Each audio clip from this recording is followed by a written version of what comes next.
어떤 막장 드라마라고 할지라도 이제는 어느 누구도 문제 제기를 하지 않는 이런 시대가 되었죠.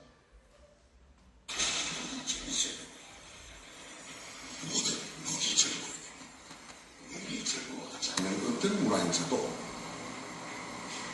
이 청소년들, 심지어 어른들까지도 그것을 기피해야 된다. 그럼 어떻게 되는가?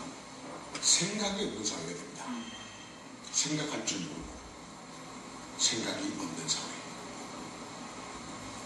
쉽게 말하면 강통사회가 되죠. 여러분 잘 아시는 영문학자 도정일 교수라는 분이십니다. 지금 책읽기 운동을 활발하게 펼치고 계시죠. 이 시대 아이들이 재미에 빠지면서 생각이 없고 생각할 줄도 모르고 결국 깡통이 될 것이다. 어제 어느 인터뷰 글에서 제가 이분이 하신 이야기예요. 이렇게 얘기해요. 요즘 세대에 생각하는 기능을 마비시키고 있다. 기성세대의 책임이다. 이렇게 얘기해요. 물론 디지털 미디어도 원인이 되지만 입시 위주의 교육, 암기의 교육 자체가 생각하고 고민하는 기회를 아예 마비시켰다. 이렇게 우려하고 있습니다. 생각하지 않는다는 거예요. 질문하지 않는다는 거예요. 고민하지 않는다. 더군다나 어릴수록 재미의 유혹에 빠지면서 생각하지 않는다는 거죠.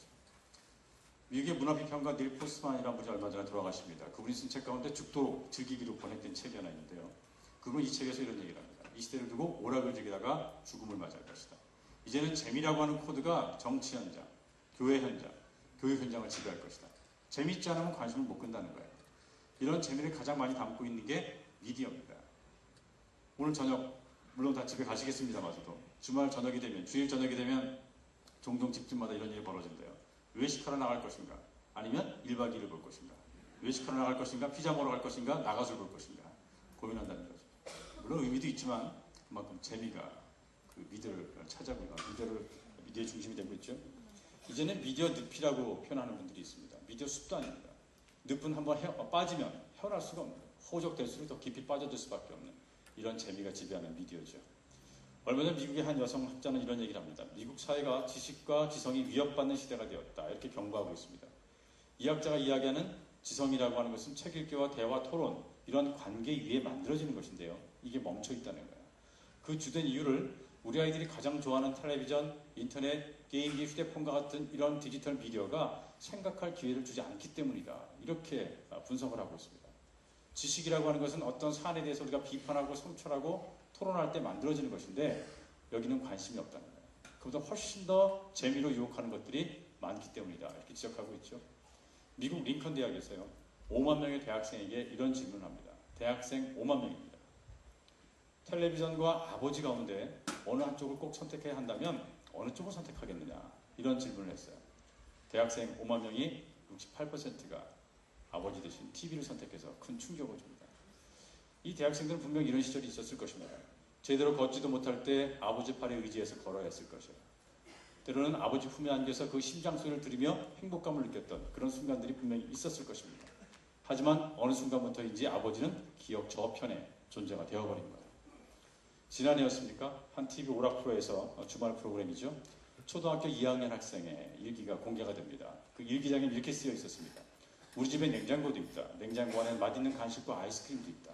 예쁜 강아지도 우리 집에 있다. 아빠는 왜 있는지 모르겠다. 이렇게 쓰여 있던 거예요. 초등학교 2학년 여학생이 보기에도요. 아빠는 늘 늦게 들어오는 사람. 일 때문이든 술을 마셨든 주말만 되면 피곤하니까 리모컨 끼고 소파에 누워 계시는 존재가 그게 아버지였어요. 얼마 전 며칠 전 금산교육청에 아버지 교실 한번 강의 가면서 제가 몇 가지 자료 찾다 보니까 56점짜리 인생이라고 하는 5분짜리 다큐멘터리가 하나 있더라고요. 지식 2채널에 나왔던 겁니다. 56점짜리 인생 누구를 지칭한 걸까요? 이 시대의 중년의 아버지들의 모습이었습니다. 그걸 보고 있으면요. 중년인 아버지는 저도 가슴이 먹먹해지는 걸 느낄 수가 있었습니다. 일하느라고, 가족들에게 헌신하느라고, 사회에 기여하느라고 그렇게 고생했는데도 점수는 56점입니다. 아동심리학자들이 하는 이야기가 있습니다. 우리 아이들의 마음은요. 그릇과 똑같다는 거예요. 이 마음이라고 하는 그릇은 늘 뭔가 채워져 있어야 되는데 그 채움의 주체는 부모님과의 상호작용을 통한 친밀감으로 채워져야 된다. 그리고 학교에 가서는 선생님과 인격적인 대화를 통해서 그 마음을 체험받아야 된다. 주일날 교회 와서는 신앙의 멘토인 우리 선생님들을 만나면서 교류를 통해서 이 마음을 채워져 있어야 되는데 이런 정체감 또 관계 맺기를 통한 친밀감으로 이 마음은 체험받아야 되는데 이 시대 아이들의 마음은 다 비어있다. 이렇게 학자들이 경고하고 있습니다. 통계를 보면요. 지금 우리나라에서 10대 아이들이 하루 평균 부모님과 함께하는 시간은 2시간 안팎입니다. 부모님과 대화 시간 얼마나 될 것 같습니까? 10분입니다. 미국에서는 아예 공식적인 통계가 하나 나와 있는데요. 공교육 현장에서 선생님과 아이들 간의 인격적인 대화 시간은 17분이라는 통계가 나와 있습니다. 미국의 수백만 가정이 홈스쿨링을 택할 때 그 17분이라는 통계를 종종 인용하고 있습니다. 그리고 맞벌이 부부 가운데 약 700만 명이 넘는 남성들이 전업주부로 돌아섰다는 타임지 기사도 있었습니다.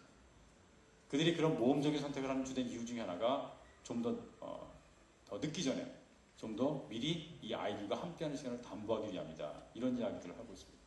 어린이란 시간은 길어야 12년입니다. 그때를 놓치면 함께할 시간이 없는 거예요.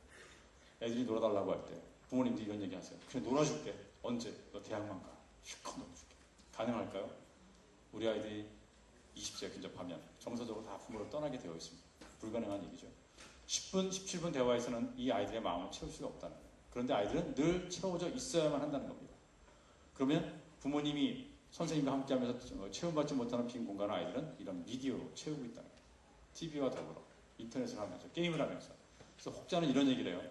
이런 미디어가 이제는 제3의 부모, 제3의 교사 역할을 하는 시대가 되었다. 이렇게 경고하고 있죠. 우리 아이들은요, 집에서부터 듣는 훈련이 되어 있지 않습니다. 여러분 댁에 가시면 거실에 가장 좋은 자리를 차지하고 있는 게 누굽니까? 아버지입니까? 할아버지일까요? TV잖아요. 어머님의 음성, 아버지의 음성 귀에 들어오지 않습니다. TV가 전해지는 소리에 귀를 기울입니다. 그 동영상에 눈동자를 집중합니다. 부모님의 동선은 보이지 않습니다. 집에서부터 부모의 음성에 귀 기울이지 않고 부모의 음성 듣는 법을 배우지 않는 아이들은 학교에 가서도, 교회 학교에 가서도 선생님의 음성 듣는 게 익숙하지 않은 거예요. 듣지 않습니다. 거부합니다. 어릴 때부터 이런 미디어와 더불어 놀고 살고 있습니다. 이 시대 아이들이 즐기는 볼거리는 곧 놀거리이고요. 이 놀거리 때문에 아이들은 삶에 어떤 정체감도 잃어가고 있는 게 이 시대의 현실입니다. 부모와 같이 있지 않습니다. 부모와 함께 하지 않습니다.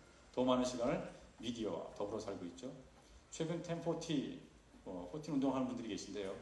그 414처럼 이제 선교지로 과거에 이제 북위 10도 40도 지칭하는 곳이 있었죠. 마찬가지로 4살부터 14세 지금 우리 선생님들이 늘 만나는 아이들입니다. 가정에 있는 아이들입니다. 이 아이들 대상으로 우리가 좀 더 관심을 갖자 이런 취재 운동인데요. 이 시대 아이들은 가장 감수성이 예민하고 호기심이 왕성한 순수한 마음밭을 가진 아이들이라는 거예요. 그런데 반면 이 아이들이 가장 이런 미디어 유혹에 쉽게 노출될 수밖에 없는 그러한 또 위험에 노출된 세대라는 겁니다. 영국 같은 경우에는 주일학교 출석했던 아이들이 성인이 되면 90% 이상이 주일학교를 떠난다. 이런 통계도 나와 있다고 합니다.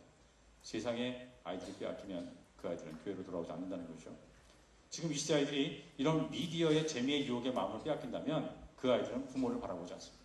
그 아이들은 교회를 동경하지 않습니다. 제가 고등학교 다닐 때만 하더라도요. 믿지 않는 친구들한테 가을만 되면 교회로 이끌 수 있는 절호의 기회가 있었어요. 문학의 밤이었습니다. 그때는 교회에서 행사하는 그런 문학의 밤이 고급 문화를 접할 수 있는 절호의 기회가 아니었나 싶습니다. 근데 지금 아이들은 교회보다 교회 문 밖에만 나가면 훨씬 더 재미있는 게 많죠. 학자들이 이렇게 얘기해요. 이 시대 아이들한테 가장 무서운 적은 바로 어른들의 무관심입니다. 부모의 무관심, 선생님의 무관심이 아이들로 하여금 이런 미디어의 유혹에 쉽게 노출되고 빠지게 할 수밖에 없다. 이렇게 걱정을 하고 있죠. 얼마 전 한 통계를 보면요. 우리나라 10대 학생들이 하루 평균 문자를 보내는 그 비율을 볼 때 그 중학생들이 하루 평균 약 106건 정도의 문자를 보내고 있습니다. 좀 20대 직장인들, 30대 직장인들 하루 평균 25개 정도의 문자를 보냅니다. 고등학생은 150건이 넘습니다. 중고등학교 학생들은 하루 평균 5통화밖에 음성통화를 하지 않습니다. 20배 이상을 문자로만 대화하고 있는 거죠. 이런 아이들이 수업 시간에 문자를 보내본 경험이 있느냐? 70%의 아이들이 그렇다라고 답변을 하고 있습니다. 얼마 전에 미국의 한 대학에서는요, 이런 조사를 해봤어요. 수업 중에 문자를 보낼 때 대학생들이 집중력이 떨어진다. 문자 메시지를 그만두기 어렵다. 죄책감을 느낀다. 이런 얘기를 했다는 겁니다. 이 연구에 참여했던 연구 책임자는 이렇게 언급하고 있습니다. 대학생임에도 불구하고 수업 중에 죄책감을 느끼고 집중할 수 없다면 수업 시간에 휴대폰 사용하는 걸 금지시켜야 된다. 제도적으로. 이렇게 조언을 했다는 겁니다. 저희가 종종 이맘때쯤 되면 이제 교사 강습회를 자주 다닙니다. 다닐 때마다 특히 중고등부 수련회 할 때 2박 3일만이라도 휴대폰을 걷어주십시오. 저녁에만 사용하게 해주십시오. 그리고 예배 시간만이라도 다 걷어서 이제 보관했다가 예배 끝나고 가게 해주십시오. 1시간만이라도 집중할 수 있도록. 지난해 제가 그런 이제 이야기를 좀 종종 하고 다녔는데요. 그러다 보면 수련회 장소마다 가보면 중고등부 아이들은 이제 휴대폰을 걷었다가 저녁에 쓰는 이런 경향들이 있었어요. 근데 지난해 강동이 아주 큰 교회였습니다. 그 교회 가서 교사학습을 하고 여름방학 때 퇴촌해서 그 교회 중등부 학생들이 수련회를 열었는데요. 강의를 이제 와달라고 해서 갔는데 담임 그때 그 담당 목사님께서 아주 걱정을 하시는 거예요. 전날 중학교 2학년 남학생 둘이 이탈을 해버린 거죠. 밤에 수련회 장소를 나가서 퇴촌에서는 대중교통이 쉽지 않습니다. 지나가는 승용차를 히치해가지고 새벽에 집으로 들어가는 거예요. 교회가 발칵 뒤집힌 겁니다. 이유를 물어봤더니 전도사님하고 목사님이 휴대폰을 빼앗아서 기분 나빠서 나갔다 이렇게 이야기를 합니다. 올해부터는 제가 휴대폰을 빼앗지 마십시오 이런 말씀 드려야 될지 모르겠어요. 어찌됐든 수련회 기간만이라도 성경학교 기간만이라도 아이들이 그런 단절의 경험을 할 수 있는 기회가 필요하지 않을까 싶습니다. 저희 교회에서는 중고등부 아이들이 예배 시간이 되면 뒤에 이제 플라스틱 박스가 있습니다. 그럼 예쁜 지퍼백에다 예쁜 라벨을 하나씩 붙여 이름을 휴대폰을 걷습니다. 걷어가지고 1시간만이라도 목사님, 전사님 말씀에 경청하는 거예요. 그리고 선생님 공과 지도할 때 거기에 집중할 수 있도록 그런 기회를 배려하는 거죠. 예배 시간에 문자 확인하지 않아도 중요한 문자 오지 않습니다. 우리 아이들이 혹시 예배 시간 중에 휴대폰을 사용한다면 그것을 좀 단절할 수 있는 그런 경험을 좀 만들어 주시기 바랍니다. 미국에서 USA 투데이가 얼마 전에 말을 잃어가는 10대라는 신문 제목의 기사를 냅니다. 내용을 보면 미국 아이들이 10대 아이들 무려 50% 이상이 주로 문자로만 대화한다는 거예요. 우리 아이들도 좀 문자로 대화하죠. 그 아이들의 행동을 분석해보니까 전체적으로 답변이 짧고 말하기 능력이 현저하게 떨어지고 있다 이렇게 분석을 하고 있어요. 요즘 중고등부를 담임하는 우리 가르치는 선생님들께서 요즘 아이들을 두고 3요 세대다 이런 얘기 종종 하십니다. 들어보셨습니까? 3요 세대. 뭐라고 물으면요 딱 세 마디 말해요. 아니요, 몰라요, 그냥요. 끝이에요. 주말에 되면 외식하러 한번 나가보십시오. 햄버거 가게나 피자점에 가면 너 뭐 먹을래 골라봐 하면 아주 뭐라고 합니까? 아무거나요. 조금 성의있게 대답하는 아이는 맛있는 거예요. 그게 끝이에요. 여학생은 더 짧습니다. 아니, 싫어, 됐어. 그거야. 그리고 끝도 없이 누군가 머리 숙이고 문자로는 또 대화하고 있습니다.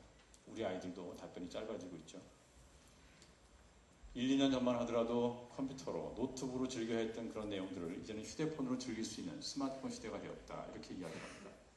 얼마 전에 국내 한 리서치 회사가 국내에 있는 중고등학교 학생들을 대상으로 해서 이런 질문을 합니다. 학교에서 가장 인격적인 모욕감을 느낄 때가 언제냐? 이런 질문을 던졌어요. 전 당연히 얻어맞을 때, 아니면 인격적으로 무시당할 때, 욕먹을 때 이런 답변이 가장 많이 나올 줄 알았어요. 뜻밖의 답변이 나옵니다. 보였을 것 같습니다. 학교에서 휴대폰을 빼앗겼을 때 가장 인격적인 모욕감을 느낀다.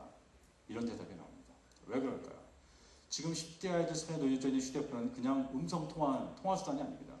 사진도 찍어야 되고요. 친구하고 수도 없이 문자로 대화해야 되는 소통의 도구입니다. 음악도 들어야 됩니다. 게임도 즐겨야 됩니다. 그것은 인격적인 친밀감을 누리는 도구다. 저는 이렇게 정의를 내리고 싶습니다. 부모님과 선생님과 인격적인 친밀감을 누리지 않습니다. 하나님과 인격적인 친밀감을 누리려고 하지 않습니다. 더 많은 시간을 손안에 놓여져 있는 이 작은 단말기로 많은 것들을 즐기는 것이 우리 아이들의 모습이죠. 혹시 TGIF라는 얘기 들어보셨습니까?